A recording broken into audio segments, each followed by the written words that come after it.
संवाद उपनिषद श्रृंखला में आज का विषय संप्रेषण के घटक भाग 8। हम यह जानते हैं कि सृष्टि अव्यय पुरुष से शुरू होती है। उसकी 5 कलाओं आनंद, विज्ञान, मन, प्राण और वाक में से मन का प्राण वाक की ओर गति करना ही अविद्या अथवा कर्म कहा गया है। हमारे पंचकोश का निर्माण भी इसी क्रम में होता है। अंतिम वांग में कोश को ही स्थूल शरीर कहा गया है। अव्यय की यही वाक स्वरूप लेते लेते स्थूल रूप ग्रहण करती है।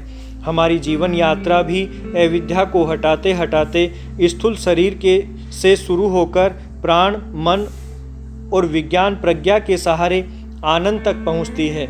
यही ज्ञान की भूमिका है, जिससे अविद्या के आवरण दूर करते करते विद्या में आत्मा को प्रतिष्ठित किया जाता है। शुद्ध विद्या को ही ईश्वर कहते हैं। वहाँ कोई कर्म नहीं रहता, कोई कामना नहीं होती। ईशावास्य उपनिषद में कहा है कि अंधतम प्रविशन्ति ये अविद्यामुपास्ते ततो भूय इव ते तमो ये उविद्यायाम रतः। जो ज्ञान अंश को छोड़कर नितांत कर्म के उपासक हैं, वे घोर अंधकार में डूब जाते हैं। जो कर्म मार्ग का परित्याग करके केवल ज्ञान की खोज में व्यसनी हो जाते हैं, वे इनसे भी गहरे अंधकार में डूब जाते हैं। बिना कारण के कोई कार्य नहीं होता। यह कारण ही कारक का पर्याय है।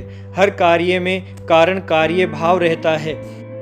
कारक शब्द में शक्ति भी है, ऊष्मा भी है, देने का भाव भी है। वैसे तो कर्म के लिए पहला कारक इच्छा होती है। इच्छा अवग्रह के बिना चेष्टा ईहा नहीं होती। अवगम से ही मानो स्वीकृति मिल गई। तब प्रश्न उठता है कि क्या इच्छा का भी कोई कारक होता है? इच्छा पैदा नहीं की जाती। इच्छा का एक कारक होता है ज्ञान। जिस विषय का ज्ञान नहीं, उसके बारे में इच्छा नहीं उठती। जो उठती है तब उसका कारक ज्ञान न होकर प्रारब्ध होता है। गीता में कृष्ण ने एक सिद्धांत प्रतिपादित किया कि ज्ञान, ज्ञाता, ज्ञेय तीनों सदा साथ रहते हैं। मूल में तो ज्ञाता की इच्छा ही रहती है। बिना ज्ञाता के ज्ञेय का ज्ञान मानव के लिए हित और अहित दोनों कर सकता है। भारत और पश्चिम के ज्ञान का मूल भेद यही है। हमारा ज्ञान आज भी ज्ञान ही माना जाता है। अंतर बस इतना ही है कि हमारे ज्ञान में ज्ञाता है और पश्चिम के ज्ञान में ज्ञाता नहीं है। वह पूर्ण रूप में उपकरणों पर आधारित है। अतः उस ज्ञान का उपयोग व्यक्ति के विवेक पर निर्भर करेगा।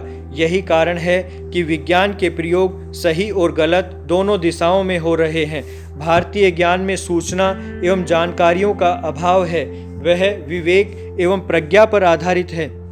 इसमें किसी का अहित संभव ही नहीं है। सर्वे भवन्तु सुखिनः हमारा वेद वाक्य है। शिक्षा एक बड़ा कारक है। अब तक शिक्षा का आधार ज्ञान रहा था। आज की शिक्षा मूलतः विज्ञान पर आधारित या पश्चिमी जीवन शैली पर टिकी हुई है। इसमें हित अहित का कोई भेद स्पष्ट नहीं है। समाज का तो चिंतन ही गौण है। यही शिक्षा जब कारक बनती है, तब व्यक्ति केवल स्वयं के लिए जीने वाला बन जाता है। बौद्धिक स्तर पर स्वयं को ऊपर उठाकर और अकेला हो जाता है।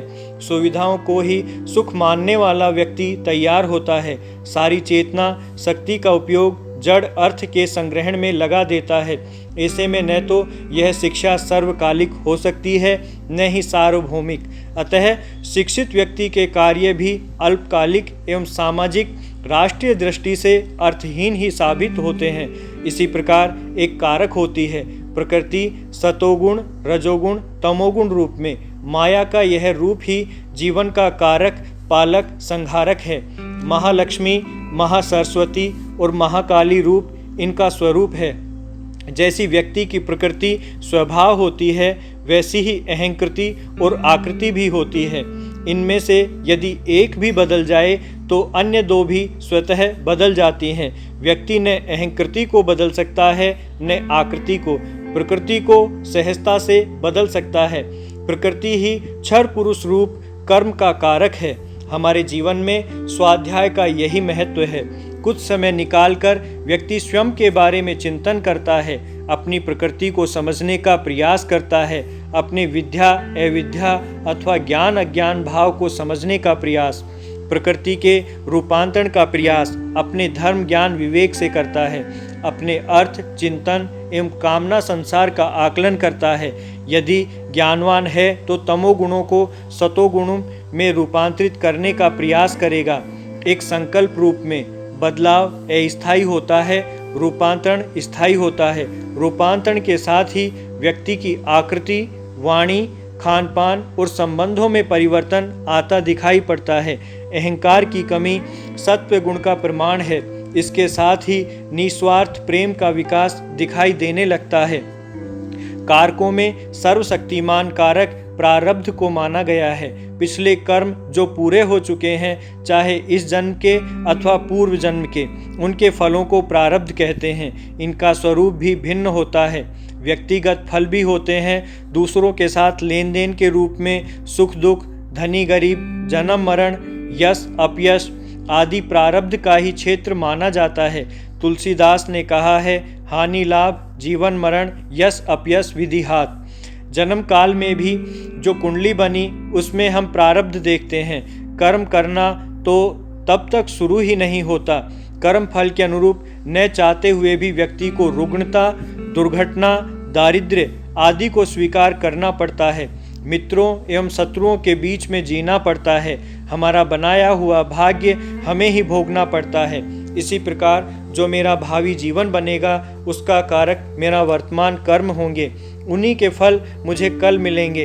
वर्तमान मेरे जीवन का एकमात्र कारक काल क्षेत्र है। न अतीत मेरे काम का, जीवन का मृत अंश, न भविष्य मेरे नियंत्रण में। वर्तमान ही कर्म को पूजा का स्वरूप देता है।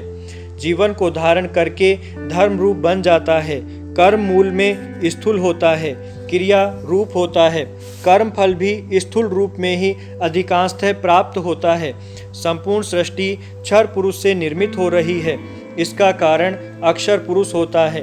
प्राण रूप माया शक्ति होता है, अदृश्य और सूक्ष्म। अक्षर सृष्टि का निर्माण और आलंबन अव्यय पुरुष होता है। वही अव्यय पुरुष जिसको कृष्ण ने स्वयं का पर्याय बताया है। संपूर्ण सृष्टि में यही एकमात्र पुरुष है। बाकी सब माया के ही नाम रूप आकार हैं। माया ही राग द्वेष रूप कर्म कराती है, कर्म बंध कराती है, कर्म फल भी भोगने को प्रेरित करती है। क्या हर कर्म का कारक कर्म ही है? कर्म भी तो परिणाम ही है ज्ञान युक्त इच्छा का। इच्छा को पैदा नहीं कर सकते। इच्छा पूरी करने को ही जीवन शैली नाम दिया गया है। इच्छा मन में उठती है। यह मन भी प्रकृति के प्रभाव में रहता है, अतः प्रवाह में बहना भी इसका स्वभाव है। यह प्रभाव भी कई तरह के कर्म करवाता है। इसके साथ ही विवेक का होना भी आवश्यक है, किंतु फिर भी परिणाम सही निकले यह जरूरी नहीं।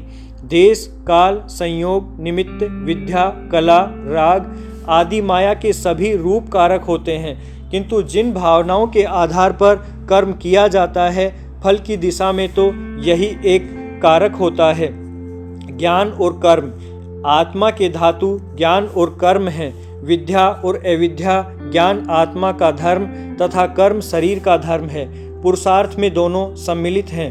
धर्म अर्थ काम मोक्ष संपूर्ण अध्यात्म से जुड़े हैं। धर्म बुद्धि से, अर्थ शरीर से, काम मन से और मोक्ष आत्मा से जुड़ा है। इस दृष्टि से गीता को अध्यात्म का शास्त्र कहा जाता है। गीता में वर्णित कर्म योग, ज्ञान योग, भक्ति योग कोई भिन्न भिन्न मार्ग नहीं है, बल्कि अध्यात्म के हर स्तर पर पूर्णता एवं बुद्धि योग से जीने का मार्ग है। बुद्धि योग का सूत्र इन तीनों ही योगों में अनुस्यूत रहता है। हमें आश्रम व्यवस्था को भी इसी रूप में समझना चाहिए। ब्रह्म ज्ञान का काल ब्रह्मचर्य, कामना पूर्ति का गृहस्थ, अर्थार्जन का वानप्रस्थ और मोक्ष का संन्यास। ब्रह्मचर्याश्रम सिद्धांत पक्ष का काल है जहाँ व्यवहार अभी शुरू नहीं हुआ है। गृहस्थाश्रम में अर्थ और काम प्रभावी रहते हैं। वानप्रस्थ में धर्म और संन्यास में मोक्ष के लिए पुरुषार्थ होता है। यहाँ संन्यास का अर्थ घर छोड़ना नहीं है, बल्कि घर में रहते हुए आसक्ति मुक्त होना है। इंद्रिय निग्रह के साथ जीना है, अहंकार मुक्त होकर जीना है।